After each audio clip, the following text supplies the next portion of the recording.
ലാളിത്യമാർന്ന രചനാ സൗന്ദര്യം തുളുമ്പുന്ന അക്ഷരക്കൂട്ടുകൾക്ക് ജീവൻ പകരുന്നതായിരുന്നു സംഗീത സംവിധായകൻ OCD സഭാംഗമായ ഫാദർ ജസ്റ്റിൻ പനക്കലിൻ്റെ വിസ്മയമാർന്ന സ്വർഗീയ സംഗീതം.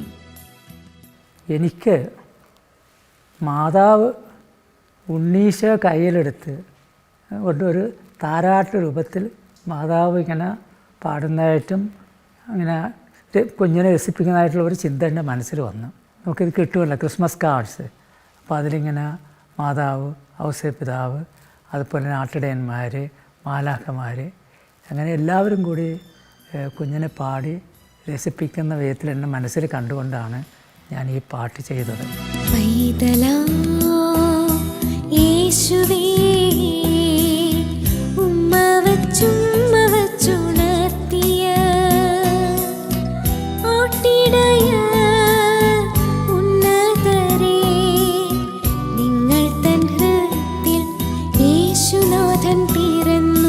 ഈ പാട്ട് താരാട്ട് രൂപത്തിൽ ചെയ്തു.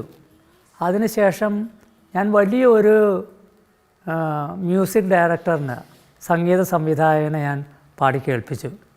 അപ്പോൾ അദ്ദേഹം ഇത് പാട്ട് കേട്ടിട്ട് പറഞ്ഞ്, ഇതൊരു പാന പറയുന്ന പോലെ ഇരിക്കുന്നു, ഇത് വേണ്ടച്ചാ, ഇത് വിട്ടേരെന്ന് പറഞ്ഞു. അപ്പം ഞാനത് വിട്ടിട്ട് ഈ വാക്കുകളെടുത്ത് ശരിക്കും ഒരു രാഗത്തിൽ ഞാൻ വേറെ ഒന്ന് ചെയ്തു. പക്ഷേ എൻ്റെ മനസ്സിൽ കിടന്ന് വല്ലാതെ ഒരു പ്രശ്നം, ഞാൻ ഇത്രയും പ്രാർത്ഥിച്ച് ഇത്രയും ആഗ്രഹിച്ച് ചെയ്തത് എന്തുകൊണ്ടാണ് അദ്ദേഹം വേണ്ടെന്ന് പറഞ്ഞത്? അദ്ദേഹം ഒരിക്കലും എന്നോട് സ്നേഹമുള്ള ഒരാളായിരുന്നു. പക്ഷേ അദ്ദേഹത്തിൻ്റെ കാഴ്ചപ്പാടിൽ ഈ പാട്ട് അങ്ങനെയായിരുന്നു. അങ്ങനെ ഞാൻ ക്ലാസ് എടുക്കാനായിട്ട് ചെന്നു. 3rd year theology സ്റ്റുഡൻസാണ്.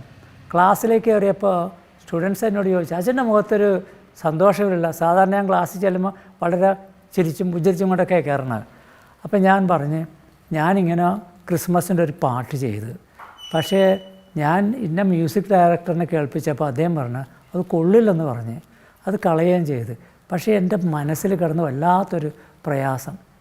അപ്പോൾ സ്റ്റുഡൻസ് പറഞ്ഞ്, അതിനെന്താ അച്ഛൻ ആ പാട്ട് ക്ലാസ്സിൽ പാടാൻ പറഞ്ഞു. ഞാൻ ഉടനെ ക്ലാസ്സിൽ അതങ്ങ് പാടി, നല്ല ഫീലോട് കൂടി തന്നെ പാടി. അപ്പോഴവർ പറഞ്ഞു, അച്ഛ ഇത് സൂപ്പർ ഹിറ്റായിട്ട് വരും, ഇതൊരിക്കലും അച്ഛൻ ഉപേക്ഷിക്കരുത് ഈ പാട്ട്. അപ്പോൾ എനിക്കൊരു ധൈര്യമായി. അതിനുശേഷം റെക്സ് ഐസക്സ് വന്ന് ഇതിൻ്റെ നൊട്ടേഷനൊക്കെ എഴുതാനായിട്ട്.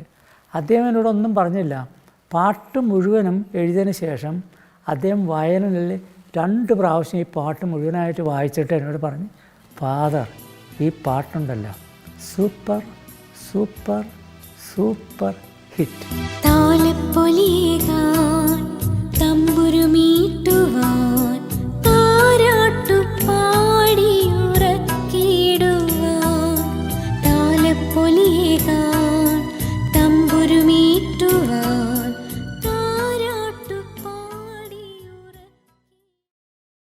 ഈശോ എന്നെ ഒരു ഉപകരണമായിട്ടെടുത്തു.